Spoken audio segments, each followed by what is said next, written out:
আমার বিয়ের হয়ে যাবার পরেই অনেক মানুষকেই কিন্তু আমি আমার সংসার লাইফে খুব ভালোভাবেই মানুষজনদের চিনে উঠতে পেরেছি। সেই গল্পটাই তোমাদের সাথে আমি যতটা পারবো শেয়ার করার জন্য চেষ্টা করব। তবে একদিনেই তো সব গল্প করে ওঠা হয় না, আস্তে আস্তে তোমাদের সাথে সবকিছুই শেয়ার করব। ব্যাপারটা হলো, শ্বশুর বাড়িতে কিন্তু আমার মতন প্রত্যেকটা মেয়ে একাই আসে, আর এখানে এসেই কিন্তু সবাইকে নতুন করে পাওয়া আর নিজের করে কিন্তু আপন করে করে তোলা, এটাই হলো আমাদের মেয়েদের একটাই কিন্তু কাজ। কারণ আমরা এখান থেকে নতুন করে বাবা মা পাই। আর স্বামী তো সবসময় থাকে না, যাদের স্বামী অফিসের কাজের জন্য বাইরে থাকে তাদের তো কোনো প্রশ্নই ওঠে না। ঠিক সেরকমই এই শ্বশুর বাড়িটাকে কিন্তু তিলে তিলে আস্তে আস্তে করে নিজের বাড়ির মতন করে ভেবে সব কিছু কিন্তু নিজের করেই ভাবতে হয়। কারণ নিজের না ভাবলেই কিন্তু এটা হয়ে যায় খুবই একটা কঠিন চ্যালেঞ্জিং এর একটা কাজ। তবে এখান থেকেও কিন্তু নতুন বন্ধু পাওয়া যায়, যেমন হাজবেন্ডের বন্ধুর বউয়েরাও হয়ে ওঠে কিন্তু নতুন বান্ধবী। তারপরে আস্তে আস্তে কিন্তু অনেক বান্ধবীও হয়ে যায়। সেই হিসাবে সেখানেও কিন্তু একটা মুশকিলের ব্যাপার, আমি কেমন করে মিশবো বা সে কেমন ভাবে আমাকে ভাববে, এটাও কিন্তু একটা বড় একটা চ্যালেঞ্জিং এর ব্যাপার হয়ে দাঁড়ায়। তবে এখানে কিন্তু আমার মনে হয় স্কুলের যে ক্লাস ফ্রেন্ড যেমন থাকে সেরকম বন্ধুটা হওয়াটা কিন্তু খুবই টাফ হয়ে যায়। তবে যাই হোক না কেন, সংসারের কাজ তো করতেই হবে। আজকে জানো তো আমাদের এক জায়গায় নিমন্ত্রণ আছে। শুধু তো নিমন্ত্রণ বাড়িতে গিয়ে খাওয়া দাওয়া করলে তো হবে না, বাড়িতেও রান্না বান্নাও করতে হবে। ওই যে সবার প্রথমেই বললাম, আমরা যে বাড়ির বউ সবাইকে দেখে শুনে এটাও রাখতে হবে। তবে আমি মেয়ে হয়ে কখনোই মেয়েদেরকে বড়াই করব না, একটাই কারণ, কারণ আমরা যেমন ঘরের কাজ করি বাড়ির পুরুষরাও কিন্তু বাইরের কাজ করে।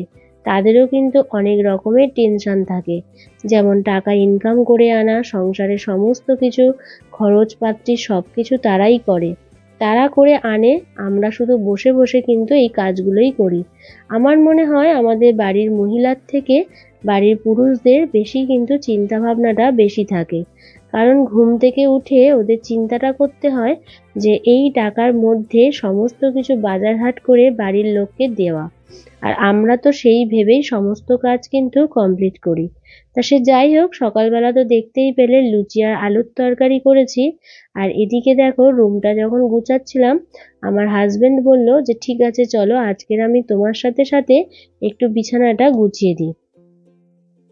তবে যাদের হাজবেন্ড দেখবে একটু হাতে হাতে কাজ করিয়ে দেয়, আমার মনে হয় তাতে কিন্তু খুব অনেকটাই হেল্প হয়। কারণ সংসারের কাজ অনেকেই ভাবে খুব ছোট কাজ, কিন্তু আমার মনে হয় সংসারের কাজটা একেবারেই ছোট না, অনেকটাই কিন্তু বড় কাজ। সমস্ত কিছু গুছানো করা, সবাইকে খেতে দেওয়া টাইমে টাইমে, এই কাজগুলোও কিন্তু একটা ধৈর্যের ব্যাপার। যাই হোক, এখানে আমি অনেকগুলো শাড়ি আর কি নিজের হাতে কেচেছিলাম, সেগুলো তো লন্ড্রিতে দিয়ে দিতে হবে। তা ওই এক সাইড করে নিলাম, আর ভাবছি এই জামাটা আজকের পরে যাব, তাই জন্য আমি একটু সাইড করে রাখলাম। আর এখানটায় আমি পুজো দিতে চলে এসেছি, আর সমস্ত কিছু রান্না কিন্তু বাড়ির সবার জন্য করে রেখেছি।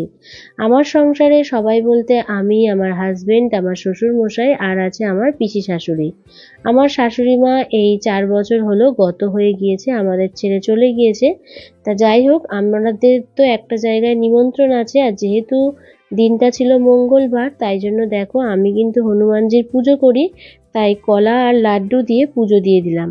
তবে প্রত্যেক মঙ্গলবার নিরামিষ খাওয়া হয়ে ওঠে না, সেই জন্য কিন্তু আমি সেই দিনকে আর কি কলা আর লাড্ডু দিয়েই শুধু পুজো দিয়েছিলাম। শুধু আমি চৈত্র মাসটায় আর কি নিরামিষ খাই। সমস্ত কিছু কাজ কর্ম রেডি করে নিয়ে তারপরে চললাম নিমন্ত্রণ বাড়িতে খেতে। আবার এখানটায় একটা কথা বলি, নিমন্ত্রণ বাড়িতে গিয়েছিলাম ঠিক কথা, কিন্তু সেখানে গিয়ে খুব একটা ভিডিও করতে পারিনি। কারণ আমি সবে যদিও বা নতুনভাবে ব্লগ করা শুরু করেছি, তাই জন্য তারা সেই ভিডিওটা পছন্দ করবে কি না করবে জানি না। তাই জন্য আর সেই বোনের হাতে কিন্তু এই চিকেন বিরিয়ানি আর চিকেন চাপটা এতটাই অসাধারণ ছিল যে চিকেন চাপটা তো বলেই দিলাম যে রেখে দে পরে খাবো।